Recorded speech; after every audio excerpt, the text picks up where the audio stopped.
Bă, frate, hai să încercăm să ne readucem aminte de cum era în copilărie. Atunci când o zi parcă dura cât o săptămână, da? Gândește-te că te trezeai dimineața într-o zi de vară și până seara când te culcai făceai atât de multe lucruri și îți făceai atât de multe amintiri încât parcă timpul nici măcar nu exista. Îți aduci aminte? Îți sună cunoscut. Eu mi-aduc aminte cum era la mine și un exemplu și mai concret era în momentele în care știam că mai sunt 2 săptămâni până plec la mare. Da, până plec în vacanță, cu părinții, cu familia, cu cine plecam. Și băi, alea 2 săptămâni durau o grămadă, deci nu mai aveam stare, nu mai aveam răbdare. Voiam să treacă mai repede la 2 săptămâni și nici cum nu treceau. Iar acum, crescând, parcă efectiv timpul trece mult, mult prea repede. Și stăteam să mă gândesc dacă există oare vreo modalitate prin care și acum, fiind adulți sau adolescenți, putem face ca timpul să încetinească și să nu mai treacă atâta de repede. Pentru că îți convins că și la tine e la fel. Adică gândește-te că a trecut mai mult de jumate de an din 2026. Și parcă ieri a fost Revelionul. Parcă acum o săptămână era frig afară și de-abia așteptai să vină căldura și acum te topești de cald. Aș aprecia dacă te-ai abonat la canal și ai apăsat pe butonul de like. Pentru că pe tine nu te costă nimic, pe mine mă ajută mult și dacă crezi că acest conținut e de calitate, cu atât mai mult îți arăți susținerea față de ceea ce postăm pe acest canal. Pentru că, după cum observi, vorbesc natural cu tine, simplu, ca și cum am fi prieteni de o viață, da? Și ne putem imagina că suntem pe un apel video. Am o listă cu 7 pași pe care poți să-i aplici și să vezi dacă te ajută.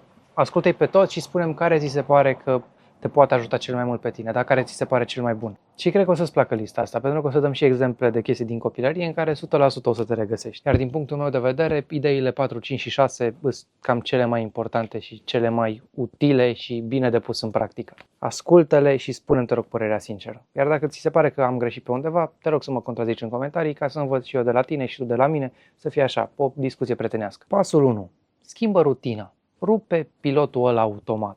Pentru că făcând lucrurile pe pilot automat, nu mai are ce să fie memorabil. Da? Și atunci, practic, toate momentele trec pe lângă tine mult mai așa, cu viteză. 2. Învață ceva nou. Tu când erai copil, sau eu când eram copil, aveam atenție la tot pentru că învățam constant lucruri noi. Iar la adulți, în mare parte din cazuri, învățatul ăsta se oprește. Așa că dispar practic lucrurile memorabile. Dispare noutatea aia care dă energie, dă voie bună. Așa că învață un skill nou, învață o limbă nouă, gândește-te la alte lucruri, rupe rutina. 3. Apucă-te de ceva și termină. Un obiectiv la care muncești zilnic e egal cu o porție de atenție pe care trebuie să-i o dai obligatoriu în fiecare zi. Iar ce e greu și ce necesită efort devine memorabil. Pentru că mândria vine din faptul că ai fost implicat, nu doar prezent fizic. Gândește-te cum era când aveai proiecte de făcut la școală. Dacă tu erai genul de elev care nu se implica deloc și primea o notă de 7 sau 8 sau 10, era ok. În schimb, dacă erai dintre cei care chiar stăteau și învățau și încercau să scoată un proiect bun, în momentul în care venea nota, satisfacția era cu totul alta. 4. Explorează locuri noi. Când erai copil, absolut totul era neexplorat, da? Totul era o noutate pentru tine. Iar acum, ca și adult, nu trebuie să faci lucruri extreme. E suficientă o zi în care să explorezi un loc de pe lângă orașul tău în care nu ai mai fost. 5. Și ăsta mi se pare foarte important, fă lucruri cu oamenii. Pentru că dacă stai să te gândești, cele mai memorabile lucruri pe care le-ai avut probabil și tu până în prezent au implicat și alți oameni. Compania adaugă profunzime, adaugă altă perspectivă. 6. Și ăsta e extraordinar de important, taie scroll-ul, frate. Gândește-te la 2 zile, da? În prima zi ai o oră învățat, o oră poate o drumeție și o oră stai cu un prieten. Versus cealaltă zi în care stai 3 ore și dai scroll. Diferența e uriașă. În a doua zi, practic doar ți-ai mișcat degetul și ai văzut videoclipuri pe care oricum le uiți la 15 secunde după ce le-ai terminat de vizionat. În schimb, învățatul, drumeția și poveștile pe care le ai când ești cu un prieten sunt mult mai memorabile, evident. Așa că pune limite legate de social media și respectă-le. Și dacă chiar vrei să te uiți la ceva, uite-te la un film, că e de 15 ori mai bine. Și 7. Stai liniștit, fără să faci nimica.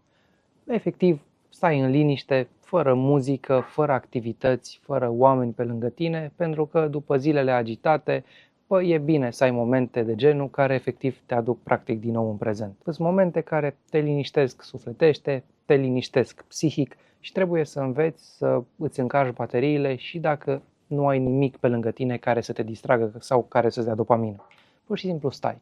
Da, cum ar sta eu acum pe scaun, mi l-aș da pe spate și aș sta liniștit. Da, nici nu dorm, nici nu mă gândesc la mare lucru, pur și simplu stau liniștit. Așa că, frate, nu mai lăsa ca viața să-ți treacă printre degete, pentru că oricum e relativ scurtă. Cam atâta pe astăzi, sper că ți-a plăcut. Dacă ai sugestii pentru alte videoclipuri sau dacă vrei să abordăm alte subiecte, poți să le lași în comentarii. Până data viitoare, îți doresc numai bine, succes și rău la nimeni.